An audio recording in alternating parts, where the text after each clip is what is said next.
everyone, welcome back to my YouTube channel. I am Shreya. मैंने NEET 2022 दिया था and I scored 155 out of 180 in chemistry with a total score of 639 out of 720. So before we get into this video, it would mean a lot to me if you'll take a moment and subscribe to my channel. This is the only way I'll know you're liking my videos and it will motivate me to make even more for you. ऐसी बहुत सारी चीज़ें जो मेरे को अभी भी discuss करनी है, मेरे नोट्स, शॉर्ट नोट्स, मैंने कौन सी ट्रिक्स लगाई थी, मैंने कौन सी बुक्स पढ़ी थी एंड वो सब कुछ मैंने अभी भी शेयर करना है. सो प्लीज़ इस वीडियो को लाइक करें एंड शेयर करें सो दैट मैं भी मोटिवेटेड रहूँ एंड आपके लिए और ऐसे वीडियोज़ बनाती रहूँ. So in this video I will be talking about inorganic chemistry. बहुत सारे नीट एस्पिरेंट्स को प्रॉब्लम आती है याद करने में एंड उनसे ऑर्डर्स नहीं याद हो पाते हैं या फिर उनको पता नहीं चलता कि हम कहाँ से पढ़े, एनसीईआरटी ही रेफर करें या कोई एक्स्ट्रा बुक भी पढ़ ले कॉन्सेप्ट्स क्लियर करने के लिए एंड क्वेश्चन प्रैक्टिस कहाँ से करें. तो ये सारी चीज़ें मैं इस वीडियो में डिस्कस करने वाली हूँ.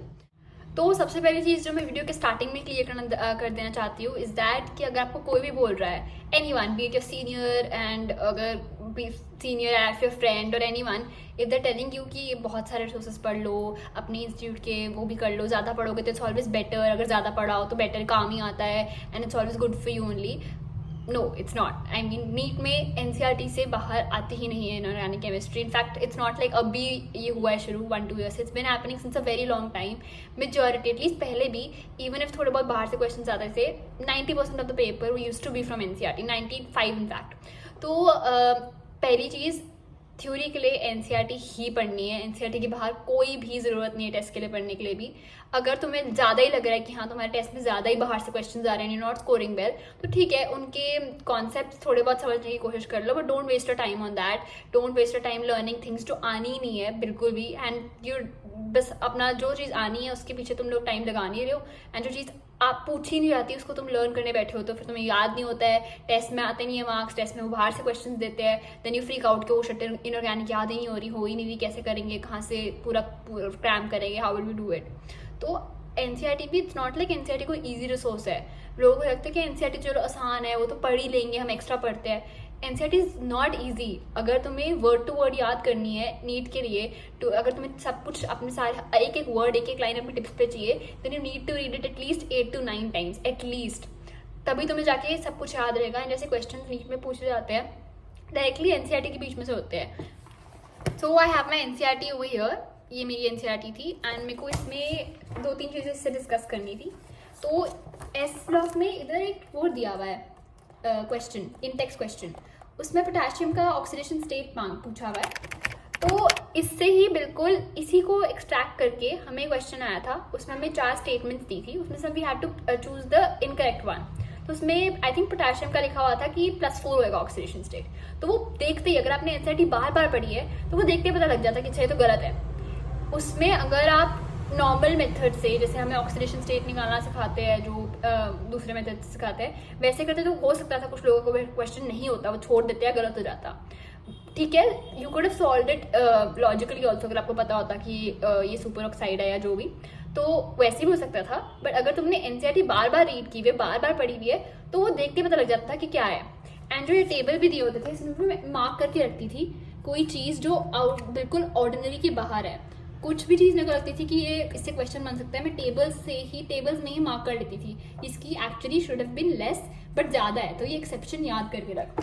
लॉट ऑफ पीपल कंप्लेन कि हाँ इनऑर्गेनिक में तो एक्सेप्शन ही बहुत है, हम कैसे लर्न करें. बट तुम्हें हर एक चीज़, हर एक माइन्यूट डिटेल को भी लेना है. ये मैंने एनसीईआरटी इतनी बार पढ़ी थी, इतनी बार मैंने जो भी मेरे को कोई पॉइंट मुश्किल लगता था मैं लिख लेती थी. जो मेरे को क्वेश्चन लगता था, यहाँ पे बोरिक एसिड के स्ट्रक्चर में यहाँ पे दिया हुआ है, has a layered structure in which planar BO3 units are joined by hydrogen bonds. इस पे भी क्वेश्चन बन सकता है, इससे भी क्वेश्चन आ सकता है. मेरे को एक बार टेस्ट में पूछा था कि कौन सी बॉन्ड्स है, कोवेलेंट, हाइड्रोजन, आयोनिक. मैं उससे में कंफ्यूज हो गई थी कि मैंने पढ़ा तो था बट मेरे को याद ही नहीं आ रहा था, बिकॉज उस टाइम पे मैंने शायद उतनी बार पढ़ी नहीं थी NCERT. That is when I realised कि हाँ कितनी बार इसे पढ़ने की ज़रूरत है. यहाँ पे जो भी रिएक्शन होता था मैं नीचे लिख लेती थी जो मेरे को याद नहीं हो रहे थे. I used to write them down. कोई भी इंपॉर्टेंट इन्फॉर्मेशन मेरे से याद नहीं होती थी, मैं साथ साथ लिख ही लेती थी. चलो लिख के ही मुझे चाहे याद हो जाए, मेरे को फिर बाद में अगर मतलब मेरे को याद ना आ रही हो तो मैं देख लूँ कि हाँ मैंने कौन से पॉइंट्स मेरे को पहले याद नहीं हो रहे थे तो मैंने लिख लिए थे. तो वो देख देख के ही याद हो जाता है बाद में पेपर के टाइम भी. इधर एस ब्लॉक में भी दिया हुआ है हेलाइड हाइड्रेट्स का. तो उसमें भी मैंने मार्क कर लिया था कि नंबर ऑफ वाटर मॉलिक्यूल्स हर एक में कितने हैं, क्योंकि क्या पता बाद में कभी वो x डाल के दे दे, या फिर क्वेश्चन में पूछ ले कि इसके कितने थे, what is x over here, तो उसमें ये 8 6 जितने भी लिखे हुए वो मैंने ढंग से मार्क किए थे। एनसीईआरटी की एक एक लाइन से कोई भी क्वेश्चन बन सकता है। छोटे छोटे वर्ड्स को पूरा ढंग से पढ़ना पड़ता है ताकि पता लग जाए कि यहाँ से क्वेश्चन बन सकता है, ये आ सकता है। बहुत मतलब इतना कुछ है एनसीईआरटी में। एंड लोग ये सोचते हैं कि एनसीईआरटी तो चलो कर ही लेंगे, हो ही जाएगी। नहीं, मतलब इतनी सारे क्वेश्चन बन सकते हैं, इतना कुछ एनसीईआरटी में है कि यू कांट इवन इमेजिन यहाँ पे ये रिएक्शन में कि क्या होएगा, what will be the final products, या फिर यहाँ पे फाइनल प्रोडक्ट्स क्या बनेंगे, इस पे एमसीक्यू आ सकता है। तो एनसीईआरटी तो जितनी बार भी पढ़ सकते हो ना उतनी बार पढ़ो। कोई बोल रहा है एक्स्ट्रा पढ़ लो, कहाँ से कर लो, लिसन टू मी, मतलब मत सुनो, मत पढ़ो एक्स्ट्रा, कोई भी फायदा नहीं होएगा। एनसीईआरटी जब तक नहीं पढ़ी ना, अगर तुम्हें बहुत कॉन्फिडेंस है कि हाँ मैंने एनसीईआरटी तो बहुत अच्छे से पढ़ ली है, 10 11 12 read NCERT, I am confident अगर एनसीईआरटी से क्वेश्चन आएगा तो I be able to do it, तो इट्स फाइन। अगर आपको थोड़ा कॉन्सेप्चुअल अंडरस्टैंडिंग के लिए और एक्स्ट्रा चीज़ें भी पढ़नी है देन इट्स कम्प्लीटली ओके, अगर आपको तब करना है। बट अगर आपने एनसीईआरटी ढंग से नहीं किया, thinking that it's very easy तो हम कर ही लेंगे ना, एक्स्ट्रा के पीछे भागे हो, तो वो बिल्कुल ही गलत है। उससे तो बिल्कुल नीट में फिर आप कंफ्यूज हो जाओगे कि ये क्या है। इजी से इजी क्वेश्चन में आप कंफ्यूज हो जाओगे क्योंकि क्वेश्चन भी ऐसे फ्रेम किए होते हैं। एंड उस दिन चाहे क्वेश्चन इजी भी हो, स्ट्रेस ही इतना होता है कि तुम्हें सही चीज़ भी तुम्हें गलत लगती है। तो उस कॉन्फिडेंस के लिए कि हाँ ये मेरा आंसर मेरा करेक्ट है, उसके लिए आपको एनसीईआरटी बहुत बार पढ़ी होनी चाहिए ताकि आपको पता हो कि हाँ मेरा आंसर करेक्ट है। अगर आपने एनसीईआरटी ढंग से नहीं पढ़ी है, बहुत कम बार पढ़ी है, तो आपको अपना सही आंसर भी उस मोमेंट पे गलत लगेगा कि नहीं शायद मेरे को याद नहीं आ रहा ढंग से, शायद गलत है, तो आप छोड़ दोगे तब गलत करके आ जाओगे। तो प्लीज़ सबसे पहले तो एनसीईआरटी जितनी बार जितने अच्छे से पढ़ सकते हो रीड इट। मेरे पास कुछ और जो मैंने ट्रिक्स या कुछ लगाई थी या फिर मैंने जो क्वेश्चन एक्सट्रैक्ट किए थे वो अपने टेलीग्राम चैनल पर डाल दूंगी कि यहाँ से क्वेश्चन आ सकता था, यहाँ से आ सकता था, ये मैंने मार्क करके रखा था, एक्स्ट्रा पॉइंट एनीथिंग। एंड मैं ऑब्वियसली कलर कोडिंग में भी इसमें भी यूज़ करती थी इनऑर्गेनिक में। जो मेरे को मुश्किल लगते थे, जो मेरे को बहुत ज़्यादा अपना इंपॉर्टेंट पॉइंट लगता था, मैं वो एक डिफरेंट कलर से मार्क करती थी। एंड जो मेरे को लगता था कि हाँ चलो ये इट्स नॉट दैट इंपॉर्टेंट, ये चलो नॉर्मल उसके लिए, तो मैं वो डिफरेंट कलर से मार्क करती थी।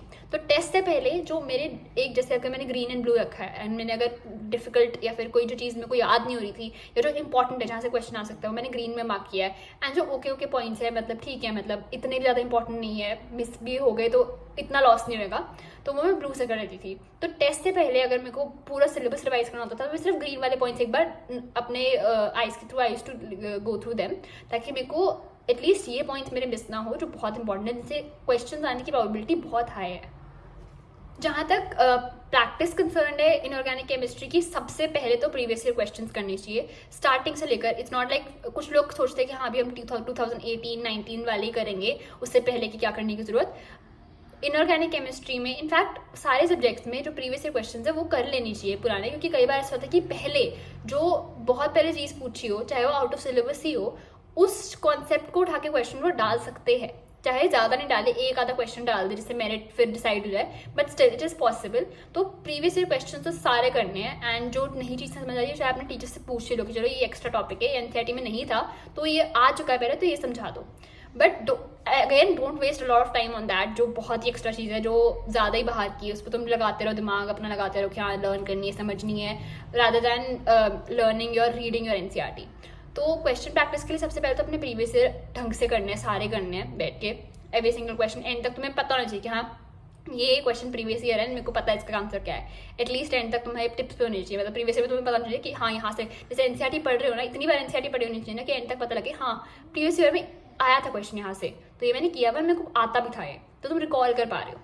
बाकी मैंने अपने टेबल पे चिप्स लगा ली थी, जो मेरे को और भी चीज़ें याद नहीं होती थी ना अपार्ट फ्रॉम एनसीईआरटी, जो मेरे को याद ही नहीं हो रही थी कुछ चीज़ें, जैसे कुछ ऑर्डर्स हो गए या कुछ एक्सेप्शंस हो गई जो मेरे को एंड तक याद नहीं हो रही थी। मैंने वो टेबल पे अपने ऐसे चिट्स लगा दी थी लिख के, ताकि मैं एवरीडे सोने से पहले या सुबह उठते ही मैं उसे देखूँ एंड मैं रीड करती थी।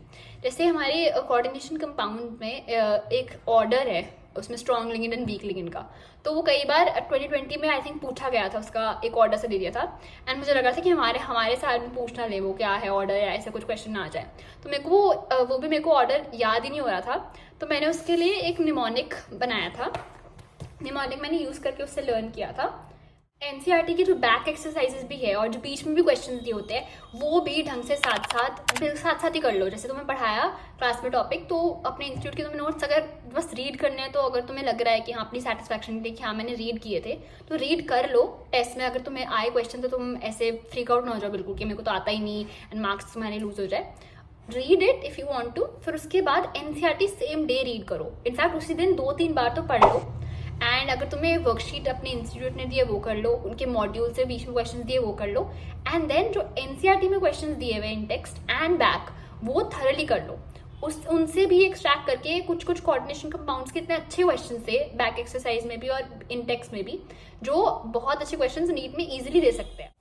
When you read NCERT for the first और सेकंड टाइम, तुम्हें कई बार लगता है कि हमने 2-3 बार पढ़ लिया, हमें याद होगी, ये क्लियर है, एंड 11th में स्पेशली। बट जब तुम 12th में आते हो एंड 12th में भी जब तुम अपने एंड में मॉक टेस्ट दे रहे होते हो, देन यू रिवाइज दो चैप्टर्स, तो मुझे लगता है शिट अब तो हम सब कुछ भूल ही गए हैं, हमें याद ही नहीं आ रहा है क्या था। एंड कई बार बहुत में टेंशन हो जाती है, मुझे भी हुई थी 11th में। आई थॉट कि मेरी इनऑर्गेनिक केमिस्ट्री बहुत स्ट्रॉन्ग है, मेरे को तो अच्छे से याद हो गई है, मेरे मार्क्स भी अच्छे आ जाते हैं। एंड बट 12th में जब मेरे टेस्ट शुरू हुए and I had to revise दो चैप्टर्स अगेन, तब मैं बिल्कुल ही ब्लैंक थी कि ये क्या है, मेरे को याद ही नहीं है बिल्कुल भी। And that's very normal. अगर तुम्हें चीज़ भूल रही है, तुमने अगर रटी हुई चीज़ है वो तुम्हें भूल रही है, तो इट्स वेरी नॉर्मल। तो वही इनऑर्गेनिक केमिस्ट्री में इट्स नॉट लाइक कि तुम बैठो, तुम 2 घंटे लगाओ एक पेज को पूरे याद करते रहो कि मेमोराइज करते रहो कि ये ऐसे वैसे। According to me you should give multiple readings. ऐसे मत सोचो कि हमने ये एक पेज लिया, ये मेरे को पूरा याद करना है क्या है इसमें, एंड मैं 2-3 घंटे उसी में लगाऊंगी। उसी पेज को, सेम पेज को हाफ एन आवर के स्पैन में 4-5 बार पढ़ लो। That will help you more than sitting and trying to remember every single word for 2-3 hours. तो मेरे हिसाब से एक ज़्यादा देर बैठकर लर्न करने में टाइम नहीं वेस्ट करना चाहिए, क्योंकि वैसे भी भूल ही जाता है।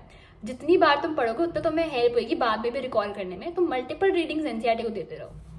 एंड में 2-3 मंथ्स बिफोर नीट, जब मेरे full syllabus mock test start हो गए थे, तब मैंने अपने जो शॉर्ट नोट्स बना लिए थे, कुछ जो चीज़ें मेरे को याद ही नहीं हो रही थी बार बार, क्योंकि मेरे को लग रहा था कि अब तो आएगा नहीं 2-3 मंथ्स में, I need to remember this. पहले तो लगता था कि चलो अभी नहीं याद हो रहा, बार बार पढ़ोगी हो जाएगा याद, but still there were some points जो मेरे को नहीं याद हो रहे थे।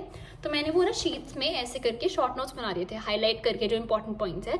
जैसे सीमेंट की अगर परसेंटेज थी, ये एंड में मेरे को फिर से प्रॉब्लम आनी शुरू की थी, कौन सा try calcium silicate, die calcium aluminate, कौन सा पता नहीं क्या है, कितनी परसेंटेज है, वो मेरे को याद नहीं हो रही थी। तो मैंने यहाँ पे लिख लिए थे कुछ रिएक्शन। एंड फिर पी ब्लॉक में भी जो कुछ स्ट्रक्चर्स थे वो मेरे को एंड में भी याद नहीं हो रहे थे, फॉस्फोरस के एसिड के, and even sulphuric acid and sulphuric acid सारे जो थे उनके स्ट्रक्चर्स एंड उनके फॉर्मूलाज मेरे को, एंड रिएक्शंस कुछ जो मैं बार बार भूल रही थी एनसीईआरटी से। तो एनसीईआरटी के रिएक्शंस है सारे, कोई बाहर कुछ भी इसमें बाहर से नहीं है, सब कुछ एनसीईआरटी है, बट ये भी याद ही नहीं हो रहा था। तो मैंने ये भी अलग से लिख लिया था, मैं ये भी अपने टेलीग्राम चैनल पर डाल दूंगी। पी ब्लॉक में भी कुछ ऐसे रिएक्शंस थे जो याद करने बहुत इंपॉर्टेंट है। कई बार इधर यहाँ पे कि इसमें हमने जिनॉन के फ्लोराइड में हमने कितना ज़्यादा वाटर डाला है, उससे क्या प्रोडक्ट बन रहा है, वो भी माइन्यूट चीज़ें, इस पर क्वेश्चन आ सकता है। तो बेसिकली तुम्हें इनऑर्गेनिक केमिस्ट्री में स्कोर करने के लिए एनसीईआरटी तुम्हें बार बार रीड करनी है, जितनी बार पढ़ सकते हो। कई बार स्टूडेंट्स बोलते हैं कि हमने पढ़ ली एनसीईआरटी, इतनी बार पढ़ ली फिर भी नहीं इम्प्रूव हो रहा स्कोर। तो मैंने जैसे बोला, एनसीईआरटी सिर्फ ऊपर से नहीं पढ़नी है, मल्टीपल टाइम्स रीड करनी है, बट बीच में से, लाइन के बीच में से क्वेश्चन निकालो। हर बार जब मैं एनसीईआरटी पढ़ती थी, टेस्ट देती थी, मेरे को हर बार कुछ नया मिलता था कि अच्छा ये पॉइंट मेरा अभी भी मिस हो गया था, मैंने 8-9 बार पढ़ ली है फिर भी मेरा ये पॉइंट मिस हो गया था। तो ऐसा एनसीईआरटी का ऐसा हमेशा होएगा।